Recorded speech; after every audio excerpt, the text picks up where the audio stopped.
Ajith fans எல்லாருக்குமே ஒரு good news. 2004ல் director சரண் டைரக்ஷன்ல ஆக்டர் அஜித் ஆக்டிங்ல ரிலீஸ் ஆகி ஒரு மாபெரும் வெற்றி அடைஞ்ச படம் தான் அட்டகாசம்.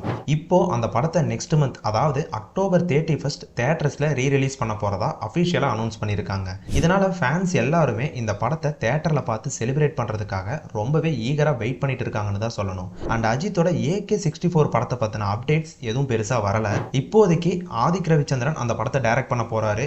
அண்ட் அனிருத் இல்லைன்னா ஜிவி பிரகாஷ் இந்த படத்துக்கு மியூசிக் கம்போஸ் பண்ண போறாங்க. இந்த படத்தோட ஷூட்டிங் அஜித்தோட ரேசிங்லாம் முடிஞ்சதுக்கு அப்புறம் ஸ்டார்ட் ஆகும் அப்படிங்கிற மாதிரி சொல்லியிருக்காங்க. இப்போ வரைக்குமே AK-64 படத்தோட ப்ரொடக்ஷன் கம்பெனி யாரு அப்படிங்கிறதும் தெரியல. கூடிய சீக்கிரமாவே அதை பத்தின அப்டேட்ஸ் வரும் அப்படிங்கிற மாதிரி சொல்லப்படுது.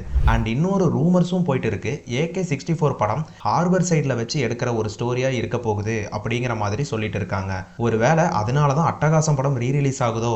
ஏன்னா அந்த படத்துலயும் நிறைய சீன் ஹார்பர் சைட்ல வச்சு இருக்கிற மாதிரி இருக்கும். அந்த படத்துக்கும் AK-64க்கும் ஏதாச்சும் கனெக்ஷன் இருக்குமா அப்படிங்கிறத வெயிட் பண்ணி தான் பார்க்கணும்.